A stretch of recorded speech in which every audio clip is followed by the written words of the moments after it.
lá Paulo a Timóteo, Senhor da glória, que nós temos que manejar bem a palavra. Senhor, de todas as vezes que ele vem, ele sempre eu falo, pastor, eu vou passar mensagem para ti nessa noite, e ele está sempre à disposição. Meu Deus, abençoe a vida do teu filho. Meu Deus, enche ele da tua virtude. Espírito Santo da verdade, toma a boca do pregador nessa noite, usa ele como nunca usaste na face dessa terra, que ele diminua e que tu apareças. Meu Deus, agora vai trabalhando na nave da tua igreja, vai trabalhando no entendimento, vai trabalhando nos corações, vai agora, Senhor, planando essa terra, vai adubando ela agora, vai tirando, meu Deus, meu Pai, tudo que venha contra a sua palavra. E no mundo espiritual nós repreendemos todo o mal em nome de Jesus. Amém? Aplaude a Deus em nome de Jesus.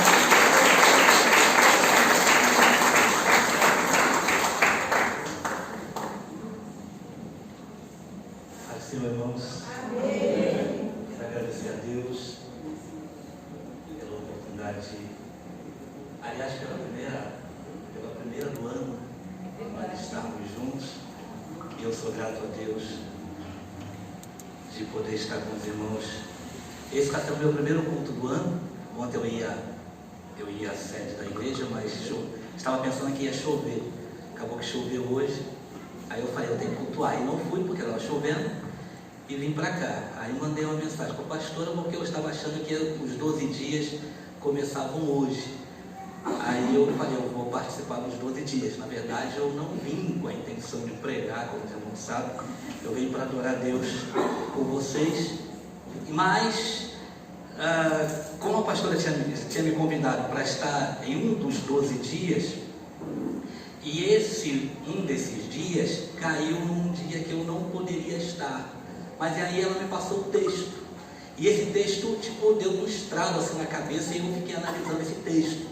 Aí eu falei, como eu não vou poder estar nos 12 dias, eu vou adorar a Deus hoje. Não imaginava que eu ia pregar, mas eu imaginava que esse texto eu iria utilizar em algum momento da minha vida, porque esse texto é muito interessante. Aí veio a oportunidade de hoje. Então, se não tiver nenhum problema, posso usar esse texto. Eu vou usar o texto de Isaías, capítulo 6.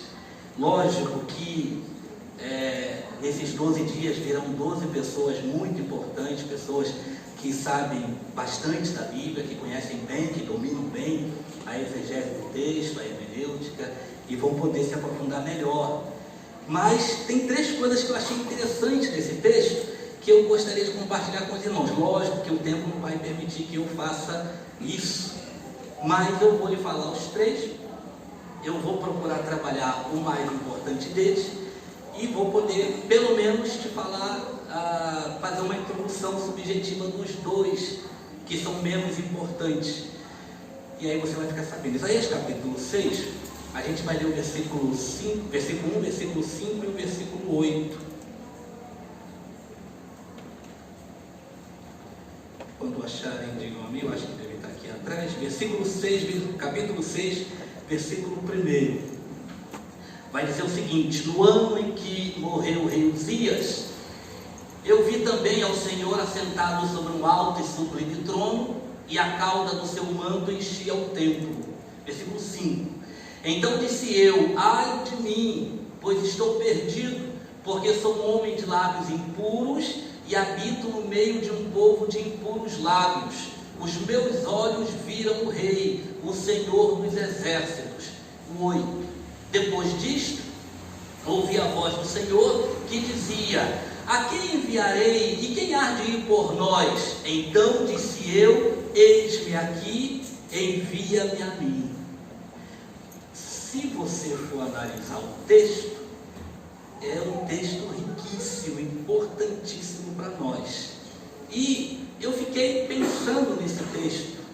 Fiquei pensando na história, que todo mundo já conhece a história, todo mundo já está familiarizado com a história de Isaías, com a chamada de Isaías, com o ministério de Isaías. Mas tem um detalhe aqui nesses 3, ao longo do texto, esses 3 pontos. Primeiro, eu percebo aqui, é um caso de relação. Todo capítulo 6 se constrói um caso de relação. E a primeira coisa, o versículo primeiro, você tem uma relação do homem com o Estado.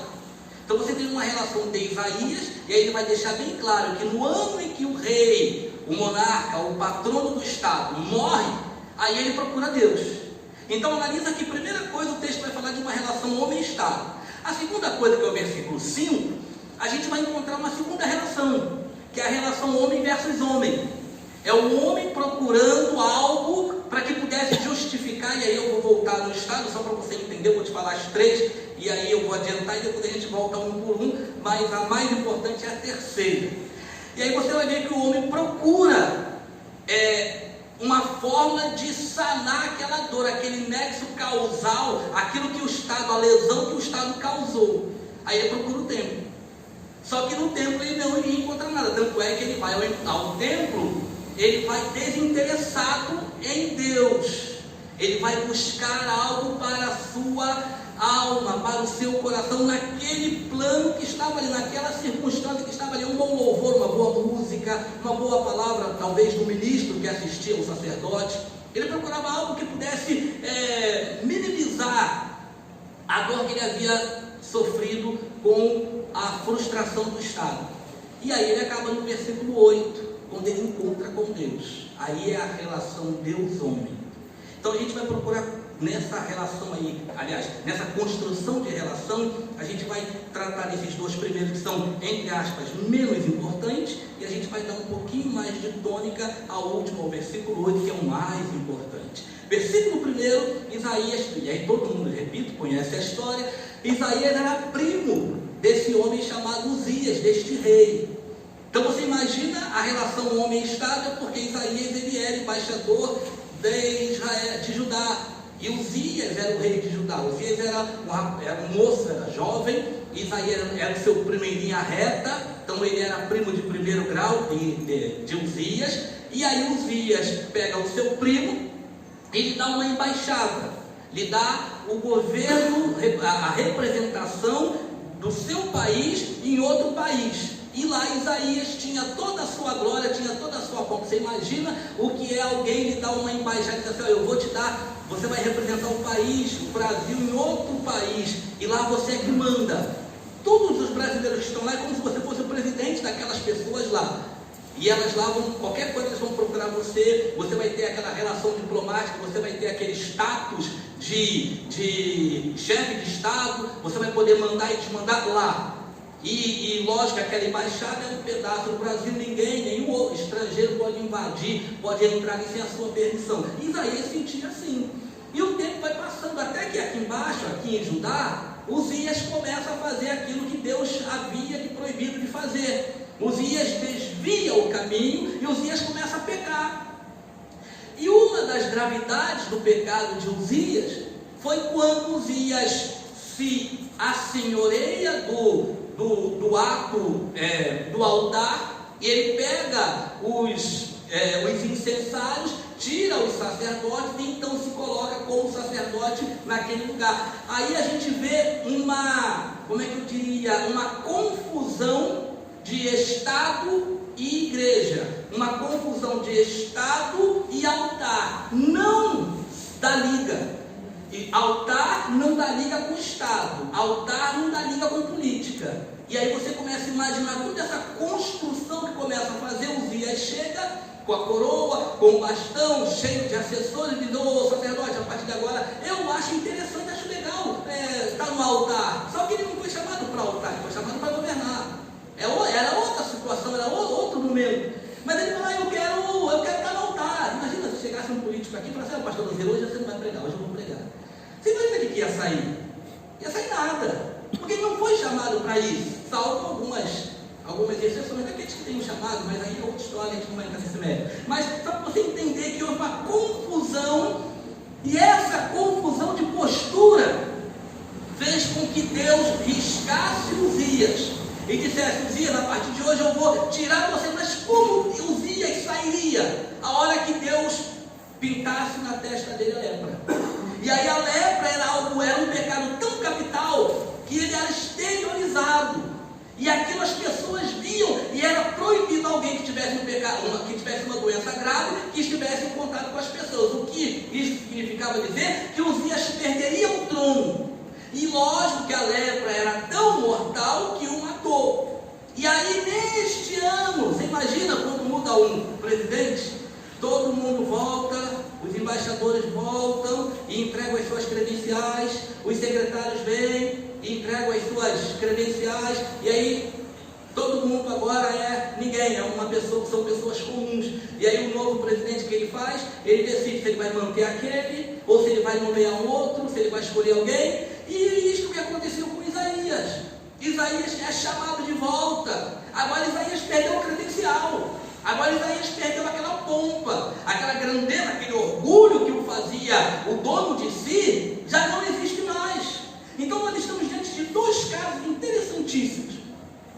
O primeiro é quando a gente ignora a vontade de Deus, e ignora a soberania de Deus, e passa a colocar as nossas pretensões em primeiro lugar. A gente passa a colocar as nossas vontades em primeiro lugar. A gente passa a colocar as nossas aspirações em primeiro lugar. E todas as vezes que a gente tenta colocar as nossas vontades, o nosso ego, o nosso superego, a nossa super vontade em primeiro lugar, na vontade, sobre a vontade de Deus, acima do projeto de Deus, a gente começa a ter um problema sério, porque há uma confusão.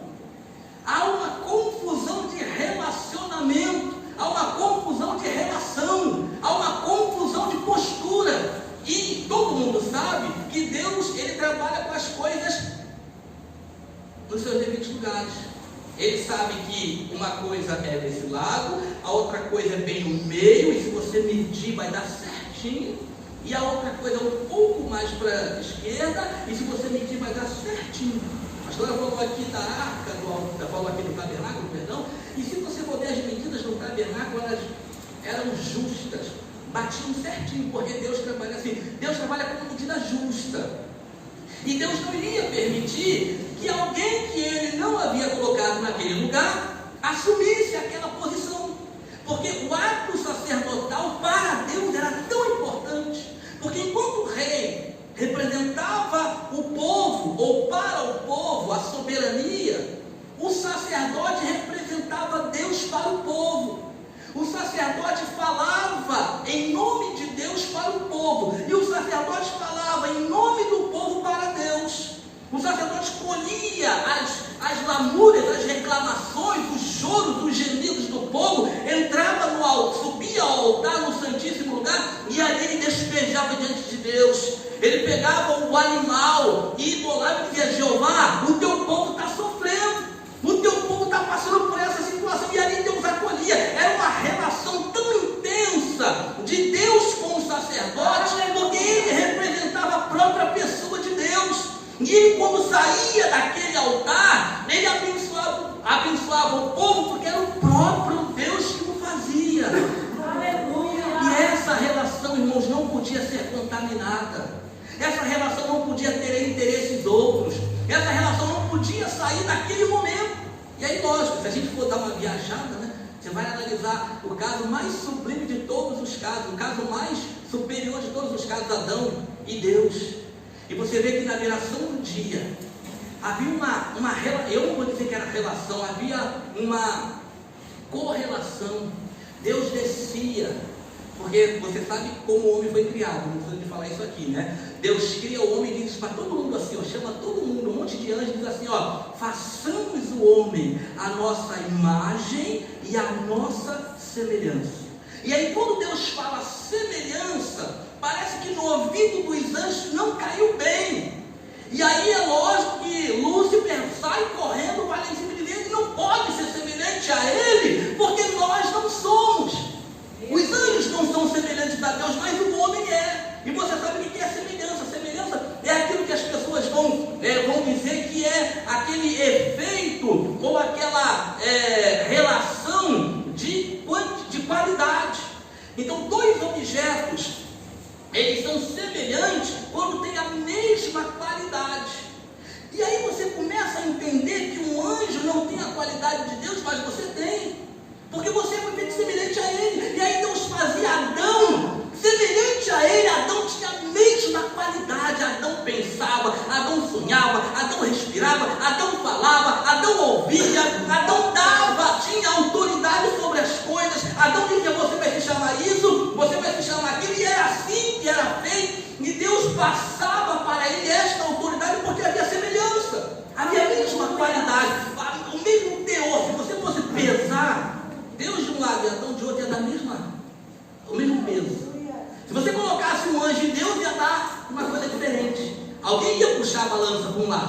Mas se você colocasse Deus e Adão, ia dar a mesma qualidade, porque isso é semelhança. Aí de repente, alguém diz que podia ser mais, que podia ser semelhante ao Altíssimo. Alguém vai colocar na cabeça que podia ter a mesma qualidade que Deus, mas não tinha. E aí Deus, que sabe tudo, que pode tudo, que ouve tudo, que está em todos os lugares, e aí você conhece a história, o deporta, ou aliás, o expulsa lá de cima, porque ele achou que podia sustentar no trono. Quando a gente começa a falar dessa relação de semelhança, a gente começa a falar dessa proximidade. O altar tem proximidade com ele, porque é aqui que Deus se manifesta, é aqui que Deus fala, é aqui que Deus desce, é aqui que Deus se relaciona com a sua igreja, é aqui que as feridas são curadas, é no altar. É no altar que Deus começa a traçar os planos. Foi falado de plano aqui. Deus começa a traçar os planos para a sua vida, para a vida da sua igreja, para o porvir. É no altar. E aí, lógico, você vai fazer uma análise comigo bem simples. Por que as pessoas, quando se casam no altar? Porque é no altar que elas estão projetando o seu futuro. E elas estão trazendo o seu futuro no altar. Porque você concorda que nenhum namorado vem ao altar? Nenhum noivo vem ao altar. Às vezes eles vêm se noivar, vamos noivar em casa. Pode observar isso. Mas quando vão se casar, eles vêm diante do altar. Porque é do altar que vai sair a direção, a projeção para a sua vida futura. É do altar que vai sair a tal da aliança para que eles possam viver essa união. E é do altar que parte isso. É justamente desse ato representativo de Deus. E Uzias, então, nesse primeiro versículo, quando ele tenta ser essa confusão, quando ele tenta manter este ato, esta mistura de, vamos dizer assim, de Estado com o altar, ele acha que ele podia inaugurar isso, Deus corta.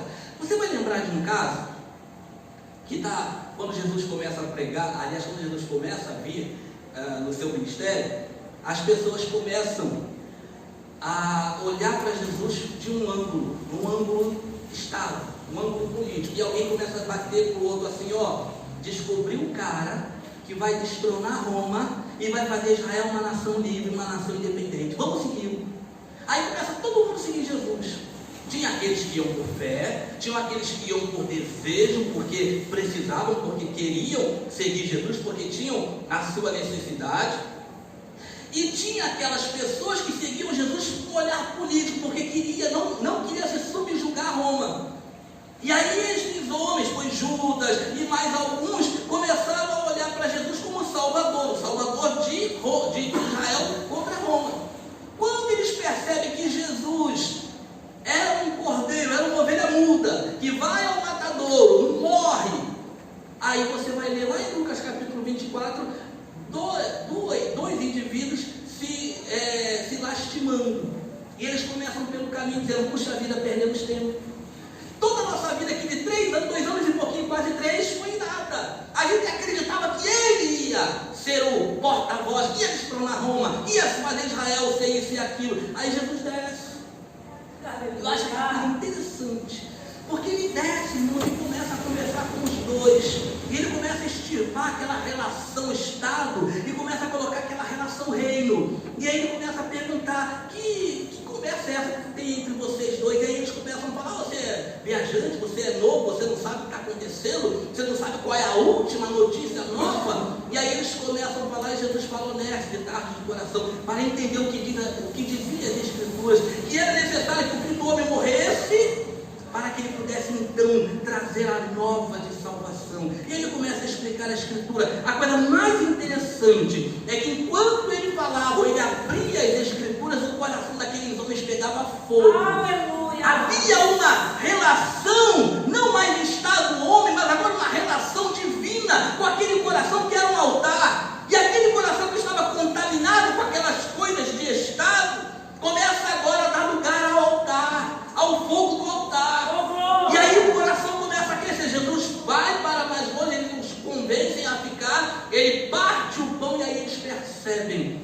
Ele desaparece e aí um olha para o outro e diz, não ardia o nosso coração quando ele nos falava. Você percebe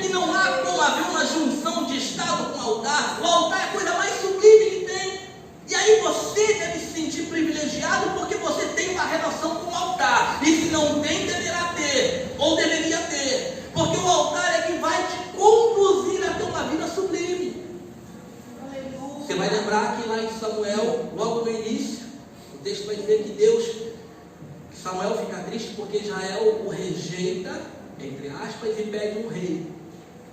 E a desculpa era que eles queriam ser como outras nações. Samuel, a gente quer um rei porque a gente quer ser igual aos outros. E aí, irmãos, eu fiquei pensando, eu fiquei analisando que essa, perdoe-me a forma de falar que não é uma coisa, não é muito acadêmica, mas isso parece uma maldição nas nossas vidas. A gente quer ser igual ao outro. A gente não consegue ser igual a nós. A gente quer ser igual ao outro. Eu estava no Rio de Janeiro e eu conversava com meu primo e eu dizia justamente, e eu falava isso para ele, que o maior problema do ser humano, pelo menos um dos maiores problemas do ser humano, é quando a gente acha que assim, a grama do vizinho é mais verde que a nossa. Você tem um carro bom, mas o vizinho tem um carro melhor que o seu. Pode não ser, mas na sua ótica ele tem um carro. Você tem um apartamento lindo, sua casa é decorada, pode não ser uma mansão, mas a sua casa é bonita. É lá que você se abriga da chuva, do frio, é lá que você vive uma boa parte da sua vida, mas aí você vai passar e vai olhar a casa do vizinho, aliás, nem a casa do vizinho, você vai passar ali pelos jardins, pelo Morumbi, ou por um outro bairro da vida, e você vai ver aquela casa e fala, puxa vida, é essa casa que eu queria, não a que eu tenho. Porque a sua casa já não, você começa a se projetar naquilo e você esquece aquilo que você tem. E esse é o grande problema. A gente olha para nós e fala assim, puxa vida, eu estou assim, estou assado com isso, com aquilo. Aí você olha para o outro, puxa vida, eu podia ser igual fulano. Você casa, enquanto não casa, quer casar. E quando casa, puxa, a fulaninha já é melhor do que a esposa que você casou. Oh, Deus! Né? E sempre há uma coisa melhor do que a outra. E foi justamente isso aqui que aconteceu. A relação de Uzias com o Estado, Uzias rei, com o Estado, já não era mais suficiente para ele. Ele queria mostrar que ele tinha poder, que ele podia, que ele fazia. E aí ele então quis se envolver na igreja. Ele quis se envolver no altar, que não era a competência dele. Ele quis se envolver onde Deus não o tinha chamado. Paulo diz assim, cada um fica onde foi chamado. E aí Uzias foi chamado como rei. Não, eu quero ser sacerdote. Eu quero estar no altar, eu quero mexer o incensário, quero pegar a oferta, fazer a oferta do movimento, eu quero fazer essas coisas. E aí ele achava que era bonito fazer, mas ele não foi chamado para isso. E aí começa o declínio na vida de Uzias. E a pior situação, a pior notícia que eu vou te dar, é que quando isso acontece, não é só aquela pessoa que é atingida. Todas as pessoas que estão envolvidas com aquela pessoa também são atingidas. E aí você vê o caso de Isaías. Isaías, a gente sai da relação Estado-homem e começa agora na relação homem versus homem. Isaías começa a viver todo aquele efeito causal, aquele efeito danoso que é a relação com o Estado. Ah, deixa eu abrir um parênteses aqui. Todo mundo aqui adora Jesus, certo? Amém. Todo mundo aqui ama Jesus, certo? Todo mundo aqui gosta de estar na igreja, certo? Todo mundo aqui tem projeção de ir para o céu, certo? E todo mundo aqui defende a bandeira do Evangelho, certo? E todo mundo aqui posta no Facebook que é de Jesus, que Jesus é o Senhor, que Jesus salva, certo? Certo ou errado? Todo mundo faz. Se não faz, não é hora de fazer. Agora, preste atenção. Eu recebi uma mensagem do WhatsApp, está aqui no meu aparelho, de uma pessoa que eu fiquei tão indignado, tão chateado. Porque essa pessoa, ela colocou, nada a ver com política, tá? Só para você entender o contexto. Não vou citar nome depois, mas ela colocou assim, puxa vida, o fulano de tal está querendo, teve não sei quantos milhões de votos, e agora ele precisa de não sei quanto para poder, você deve ter recebido também, porque eu recebi, agora precisa de montar um partido, precisa de tanto, cadê esse povo todo, esses milhões? Quem mandou isso foi um crente. Aí, irmãos, sinceridade, a minha mente voltou lá nas eleições passadas, que eu vi um monte, mas olha, aquilo estava dando já angústia. Um monte de crente mandando postagem no Facebook, no WhatsApp, no Instagram, no e-mail, não sei mais aonde, para fulano ser candidato, para ser eleito. Não tem nada contra, é um direito que todo mundo tem. Mas acabou as eleições. Ou acabaram as eleições. Aí eu queria ver, eu fiquei procurando, até hoje eu procuro esse monte de crentes que estão no meu grupo, que fazem parte da minha página de Facebook, que me mandaram mensagem, como fulano de tal, número X, fulano de tal, número X. Eu fico observando, eu procuro essas pessoas falarem de Jesus. Eu procuro essas pessoas nos mandaram um versículo sequer, dizendo assim, ó, o Senhor é meu pastor e nada te faltará. Não tem. E se eu fico indignado, me perdoe se você está no meio, é um direito que você tem, mas se eu fiquei indignado, eu fico imaginando Deus. Porque olha, já se passou um ano, aliás 2 anos, desde a eleição até, não estou falando da posse, estou falando da eleição, se passou aí, está chegando quase 2 anos, e eu vejo todos os crentes do meu grupo silenciados. Eles falam de um monte de outras coisas, menos daquilo que eu mais esperava alguém falar. Se acordar de manhã, se acessar a sua rede social, alguém falar assim, poxa, Jesus é bom, Jesus é o Senhor, ou fulano, vai à igreja. Porque eu não tenho só crente nos meus contatos. E eu não vejo essas pessoas, vai à igreja. Ó, a igreja pode estar ali no peri, vai lá. Eu não vejo isso. Nós fizemos 500 anos da reforma, que não foi reforma protestante. A igreja, pelo contrário, a igreja se fundiu. A igreja se silenciou, a igreja se calou.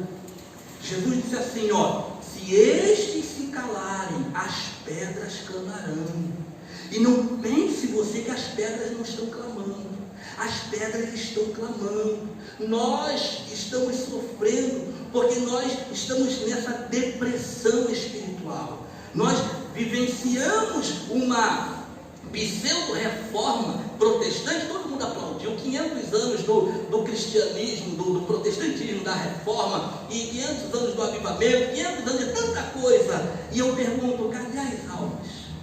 Cadê a salvação? Cadê aquela enxurrada de crentes que deveria estar como estava no século XVIII, na época de John Wesley? Cadê essa turma que está tudo por aí, perdidas? Você vai ver que o homossexualismo dobrou. Você vai ver que as pessoas começaram a criar os seus próprios deuses, e a igreja se calou, a igreja se fechou dentro dela. Não é nem dentro de 4 paredes, porque se fosse dentro de 4 paredes, eu ainda aplaudiria, porque está todo mundo aqui. Mas a igreja se fechou dentro dela, porque houve esta relação Estado-homem que começou a macular, começou a confundir a vida espiritual da igreja. E Deus não participa disso. Deus é Deus, cada um tem o seu lugar. E aí quando a gente começa a projetar alguém para o lugar de Deus, Deus começa a ficar no lugar dele. Eu não sei se na sua Bíblia tem, na minha tem 4 folhinhas entre Malaquias e Mateus. Ali dizem que são 400 anos, chamado período interbíblico, que o homem gritou, o homem gemeu, o homem clamou, e Deus não respondeu, até que Jesus veio. Houve um silêncio total, aí começou cada um criar o seu, cada um fazer o que achava. Eu estava conversando com alguém no dia 25, e aí a gente estava conversando sobre Apocalipse. E aí você já viu, né? Teve um desmatamento aqui na Amazônia, recente, ano passado. Você já viu que de vez em quando, não é todo dia, mas de vez em quando, uma vez por ano, assim, cai um avião. Você já deve ter visto, né? Mata assim 200, 300, 400 pessoas. De vez em quando tem um terremoto, meio milhão de pessoas, uns 200 mil, 100 mil morrem. Você já viu que, às vezes, agora eles deram um nome bonito, feminicídio. As mulheres de vez em quando morrem, porque os seus pais, ou os seus, não vou te chamar de marido, mas aquela pessoa que ela convive, acaba se sobrepondo sobre ela, acaba criando um mal-estar e matando. Você já ouviu falar com um monte de crianças que estão morrendo por aí? E sem contar outras coisas. E aí você vai fazendo uma análise. É porque você talvez não é que você não tenha lido, você leu. Mas é que às vezes quando essas coisas acontecem, na minha cabeça, me dá um link, vai lá em Apocalipse. Eu não sei se acontece com você. Ela falou, opa, já tem um anjo tocando a trombeta. E eu falei isso com um amigo meu, eu falei, olha, Amazônia, aí daqui a pouco houve um outro desmatamento, né? Você acha que isso é normal? Aí um colega veio dizer assim, não, sabe o que é? Porque na Amazônia tem muitas famílias, alguns países são interessados, aí tem muitas colônias de outros países, e aí eles não ficaram chateados com a posição do novo governo, e aí começaram a meter fogo. Aí um outro falou para mim assim, não, sabe o que é? Porque tem a comida industrializada, não tem comida para todo mundo, um monte de besteira. E aí eu fiquei pensando, Deus está dando oportunidade para a igreja. A igreja é o arauto. A igreja é aquela, sabe a parte do seu corpo que quando você sente alguma coisa, você arrepia, e você sente assim aquele frio, parece que alguma coisa aconteceu, ou está acontecendo, você fala, puxa, eu fiquei tudo arrepiado. A igreja é esse termômetro. A igreja é essa parte que começa a ficar arrepiada quando as coisas estão para acontecer. Só que a igreja está perdendo, ou já perdeu essa sensibilidade. Aí você vai olhar o versículo 5, Isaías, ele vai simplesmente dizer o seguinte, ó, ai de mim. A primeira coisa que ele diz, ai de mim, eu estou perdido, porque sou um homem de lábios impuros e habito no meio de um povo de impuros lábios, e os meus olhos viram o Senhor. Agora entenda a situação. Isaías confiava no Estado. Isaías troca Deus pelo Estado, seu primo. Depois ele vem só para essa decepção. Agora ele começa a viver esse baque, esse encontro, essa causalidade começa a afetar, cria um dano, cria uma lesão.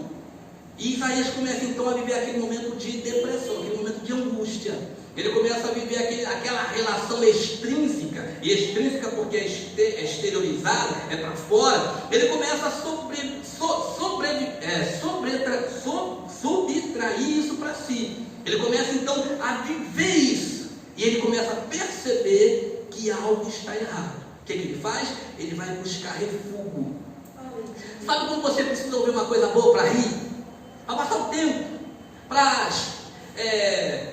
espalhar isso aí, obrigado. E aí você vai passando, você fala, eu vou ali, vou conversar um pouquinho, e de repente passa, o problema continua, mas você esquece um pouquinho, daqui a pouco quando você voltar, o problema te abraça. Isaías faz assim, ele vai ao templo. Ele fala, eu vou ao templo porque eu vou ver gente, eu vou ver pessoas, talvez eu encontre com algum amigo. E aí ele entra. E quando ele entra, ele começa a sopesar a sua vida.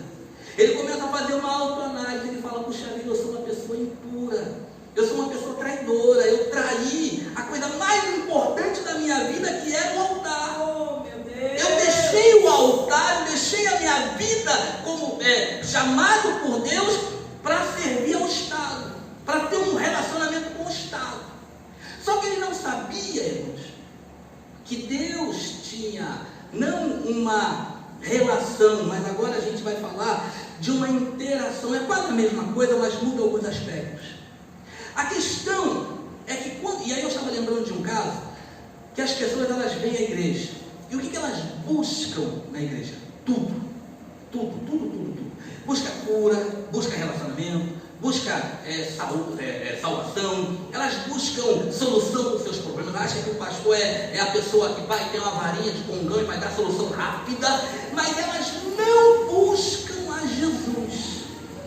Presta atenção, ela vem à igreja porque ela acha que a igreja é a mola mestra, é a caixinha que vai dar a solução do seu problema. Ela vai apertar um botãozinho, opa, aqui tem as pessoas que oram, aqui tem as pessoas que falam com Deus. Eu não preciso falar com Deus, já tem gente aqui para isso. Eu não preciso jejuar, não, jejuar para quê? Já tem gente aqui para isso. E elas vêm à igreja com essa percepção. Aí quando chega aqui se frustra. Chega aqui e elas começam a ver que as coisas não são desse jeito, porque você tem que ter essa interação com Deus. Porque se você vem buscar algo, mas você não vem buscar o dono desse algo, como que alguém vai te dar algo que ela não tem? E as pessoas começam a se frustrar, falar, eu fui à igreja, minha vida não mudou. Eu fui à igreja, mas não saí curada. Eu fui à igreja, mas não, meu filho não saiu das drogas. Eu fui à igreja, meu marido não deixou de beber. Vou te contar uma história. Tem um caso na Bíblia, eu já vou concluir. Tem um caso na Bíblia que fala, é repetido. Fala uma história que eu acho linda, de uma mulher que tinha 12 anos, a história. Ela era hemorrágica, sabe, tinha uma hemorragia, e 12 anos ela foi convivendo com isso. 12 anos ela tinha dinheiro para pagar, então 12 anos para ela passou rápido. Só que veio o 13º ano, o 13º ano o dinheiro acaba. E aí o médico que ia assistir disse assim, olha, não posso mais resolver o seu problema, agora você procura um outro, não tem mais solução, você vai morrer. Aí você imagina essa mulher vivendo assim, puxa, agora eu vou morrer, não tem mais dinheiro, estou pobre, não tem mais solução, não tem mais dinheiro para pagar o convênio, agora eu não tenho mais dinheiro para comprar remédio, não tenho as pessoas, porque eu não posso posso sair e falar com alguém da minha situação, porque senão eu seria apedrejado, então se ficar o bicho pega, se correr o bicho come, então eu não tenho como, vou morrer aqui. Só que aí ela ouve falar que naquele dia ou naquela tarde Jesus ia passar por ali. Aí ela começa a pensar: puxa vida, e se eu for lá e tocar no seu manto, eu vou ficar curada. Só que ao mesmo tempo ela pensa: mas e se alguém me pegar? E se alguém descobrir?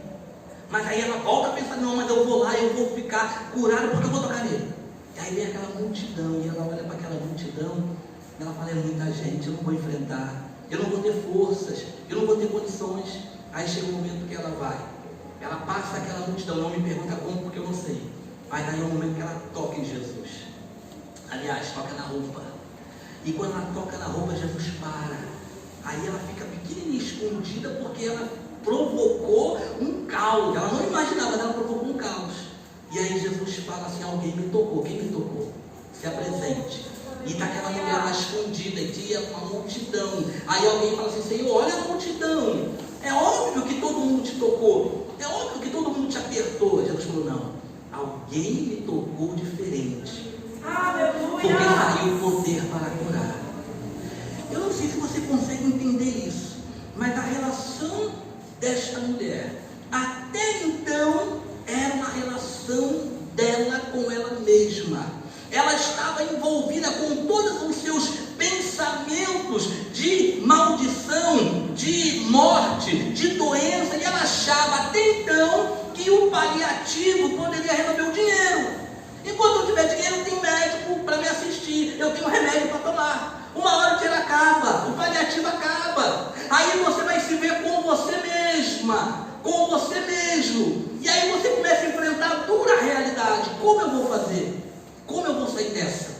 Se agora volta para Isaías, se projeta em Isaías, Isaías chega no seu estado de origem, agora para baixo, frustrado, derrotado, fracassado. Todo mundo olhava para Isaías e dizia: está vendo, eu não te falei que ia ser assim? Eu não disse que ia ser desse jeito? Agora você é ninguém. Aí Isaías entra no templo e começa a refletir os seus próprios temores, os seus próprios problemas. Sou um homem de lábios impuros, sou um homem que sou pecador, não honrei a Deus quando deveria, quando eu podia, não falei de Deus quando eu tinha condições, não apresentei a Deus, não representei a Deus quando eu podia fazê-lo, e eu também fico no meio de um povo de impuros lábios. Ou seja, eu me misturei no meio dele e fui uma coisa só.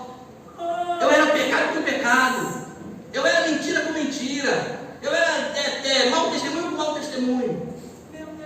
Aí ele senta. E aí eu passo para o terceiro ângulo que eu analiso esse texto, versículo 8. Deus começa a olhar esse conflito de Isaías, assim como ele está olhando o seu conflito agora, está olhando o meu conflito, sabe aquela guerra de nações que tem aqui dentro de nós? Quando às vezes alguém fala assim para você aqui dentro: vamos à igreja buscar Deus, vamos lá na oração.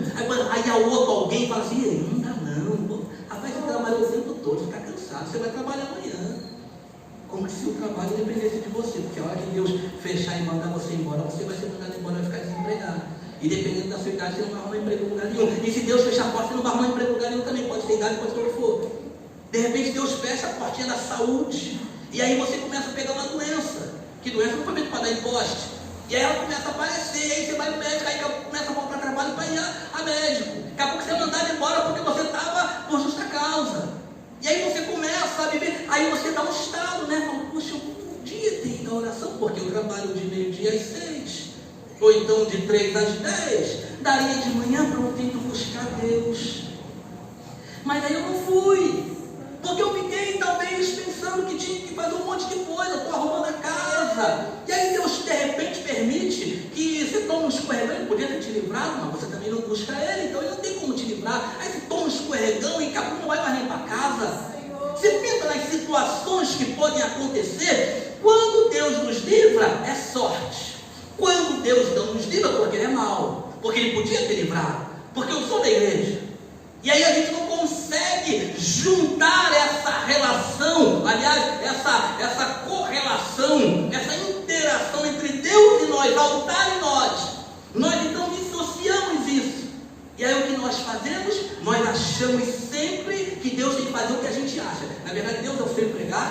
Você está no dedo porque ele vai lá e é o seu mordomo. E você é o Senhor, você é o patrão. Deus, agora eu quero que o Senhor venha aqui. Aí Deus vai lá, põe uma roupinha preta, um bonezinho, vai lá e vai te atender. A gente acha que Deus é assim. A gente esquece que por mais semelhança que temos na cruz com Ele, nós temos também aquilo que muitas das vezes a gente não quer ter, que é a submissão a Ele. Paulo dizia que ele estava pregado na cruz. Assim como Cristo estava na cruz, ele se via na cruz.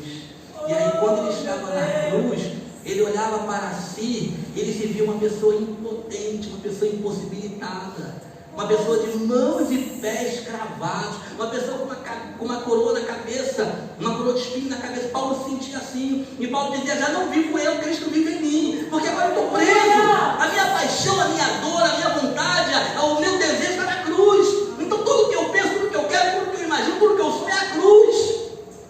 E aí Isaías, da mesma forma, Isaías chega na última fileira daquela assembleia que estava ali, era um sábado, para você ter uma ideia. E ele começa a viver os seus temores. E aí Jeová desce no altar. No altar. Vai ver o texto. Isaías esfrega os olhos. Talvez se fosse como eu, usaria um colírio, colocaria um colírio. E ele começa a ver aquele trono. Ele começa a ver a aba da roupa do rei, do soberano, enchendo aquele templo, e até onde ele estava. Olha que coisa interessante. Deus põe um tapete vermelho. Isaías diz assim: puxa vida, agora eu vou morrer, de fato, agora eu morro. E aí Deus então manda que o anjo pegue uma brasa, toca nos lábios dele e diz assim: Isaías, perdoa os teus pecados.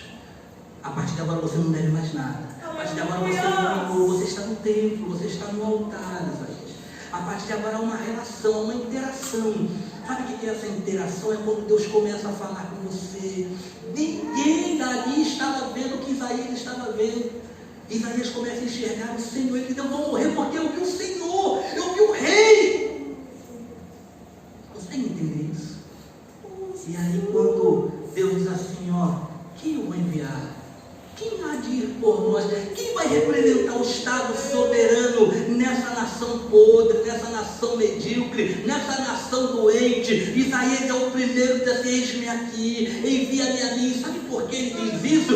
Porque ele tinha uma representação falida. Isaías olhou para trás e viu que tudo aquilo que ele podia ter feito para Deus, ele não fez. E Deus estava lhe dando uma palavrinha que você conhece tão bem quanto eu, chamada oportunidade.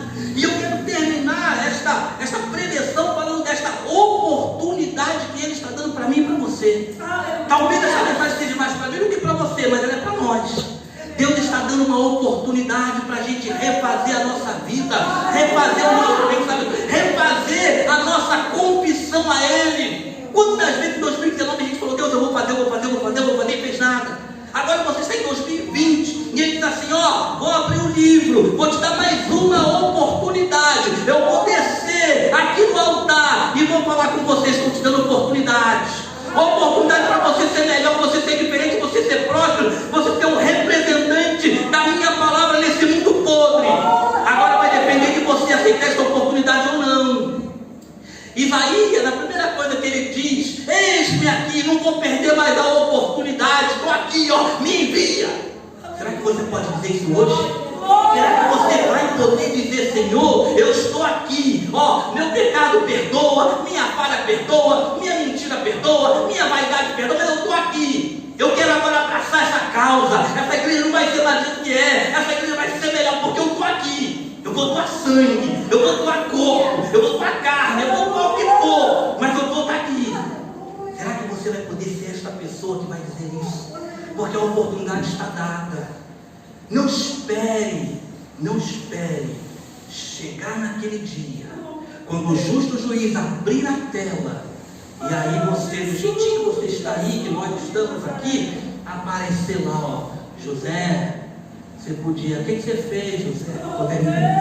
Aí José vai dizer: sim, não sabia o que é, eu não sabia. Vai abrir a tela lá, vai todo mundo: José, aqui, ó, deixei, ó, dia X de janeiro, eu estava lá na igreja, você estava lá na igreja da pastora Alzira, te dei oportunidade. O que você fez, José?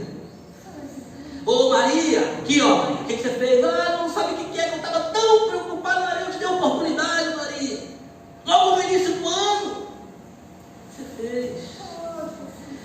E aí você vai ouvir aquela, espero que não, né? A pessoa vai ouvir aquela palavrinha: aqueles que estão à esquerda, apartai-vos de mim, malditos, para o fogo eterno, porque eu nunca vos conheci.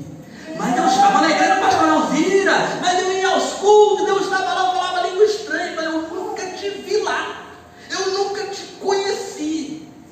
Não espere, hoje você tem oportunidade. Aleluia! Hoje você tem oportunidade. Se você deixar essa oportunidade passar, a gente não sabe se vai ter outra. Que Deus abençoe os irmãos. Amém.